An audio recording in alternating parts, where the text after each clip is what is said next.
Hi everyone, I'm Jack Butcher, Deputy Editor-in-Chief of Kosovo 2.0, and welcome to our weekly Editor's Pick YouTube show. This is the second edition in which we're going to take you behind the scenes of some of our coverage at Kosovo 2.0 and give a bit of an insight into how we produce some of our journalism and some of the considerations.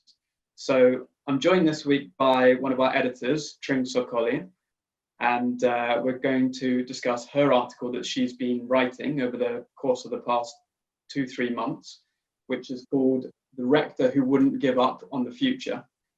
And Tringë, welcome. I mean, this is something that you've been putting your heart and soul into for a few months, and it's about Eyüp Statowski, the rector of the university in the 1990s, who sort of was instrumental in a lot of processes during that time in keeping Albanian education alive.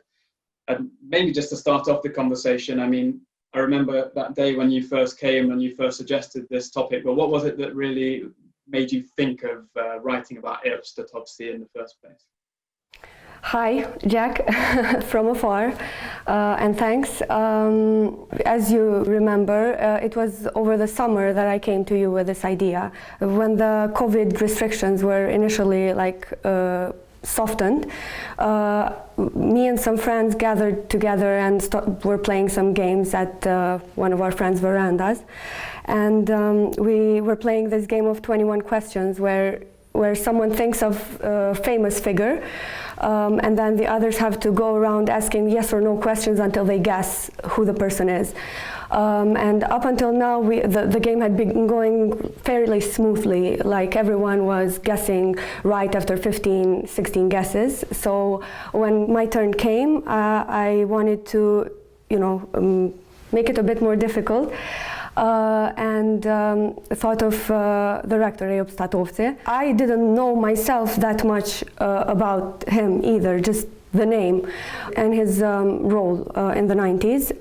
And then what I didn't know was that we would go on for another 1 hour not being able to guess who he was, all of my friends. And that just kind of it struck me that out of, I don't know, 8, 9 or 10 people, no one was able to. We went as far as the person in the front row of the protest in October 1st, 1997, but not much further.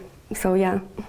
And I think that's something that then you bring into the article in the beginning. You sort of you introduce it through this way of maybe a younger generation, so people like yourself and your friends that maybe don't remember so much of the figures from that time directly from your memory. It's sort of looking back at how they've been portrayed, or then trying to find out more information about them. So then, as somebody that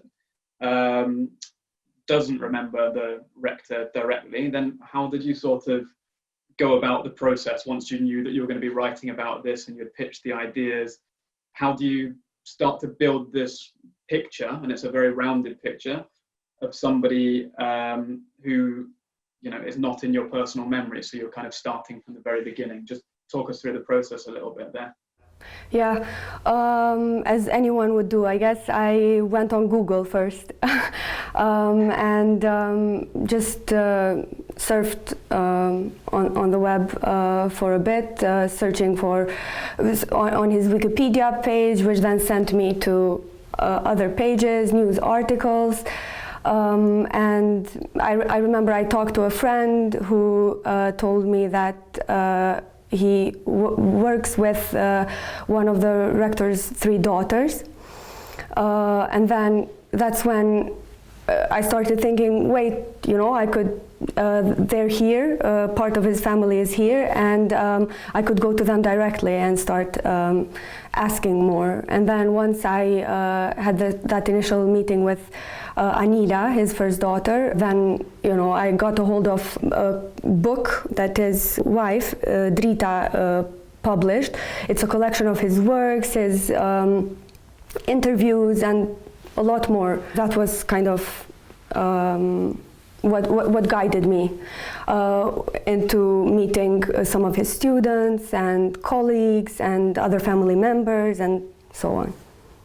And I think that that's quite interesting because one thing, having edited the article with you as well, I think there are so many more sources and so many more bits of information that you kind of know, and that you become familiar with the character as you go along, I think, that maybe then don't make it into the final piece. But I know that, you know, there were all sorts of journal articles of his that you were reading, you know, historical bits in newspapers, and these sorts of things. And it's interesting then how you make that final cut at the end, I think, into actually focusing in on him.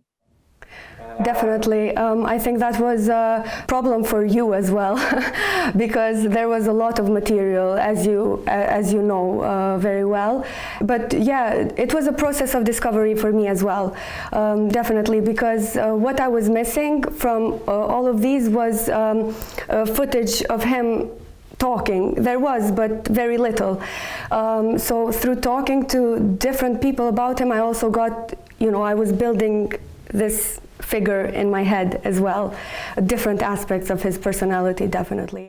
Yeah, and I think, I mean, also when you're working on these sorts of longer articles, because I think you mentioned you first had this idea back in June, and then, you know, we've been working on it, or you've been working on it mainly for a few months now, I suppose, in total.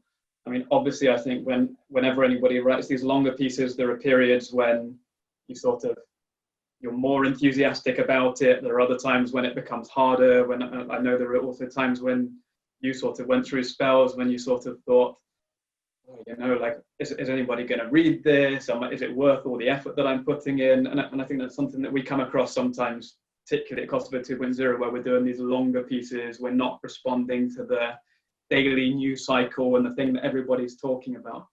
So just maybe to sort of close the conversation, upon reflection, now it's published, and you know, people are reading it, people are responding, people are talking about it. What is the value, do you see, of these sorts of longer pieces? Or do you think they're valuable? Definitely.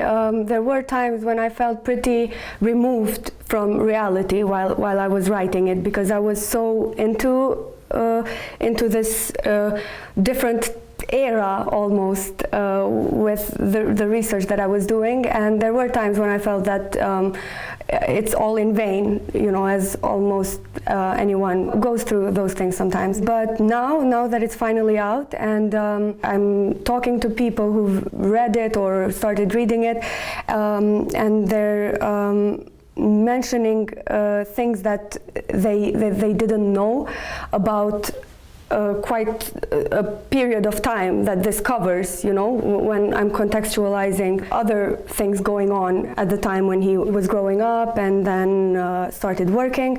The value I see is that it introduces something that was missing from the whole narrative that we've created about our late history in Kosovo, like plants that thought into people's head who read it. I guess that not all that we are presented with daily news and what we hear from people, that's not all that was going on in our history, and there are other people who have contributed for us, younger generations, I guess, to reach this day in a Kosovo that's independent and has its own institutions, educational institutions being very important among them. So yeah. And I think that's, I mean, that's a nice way to sort of close it.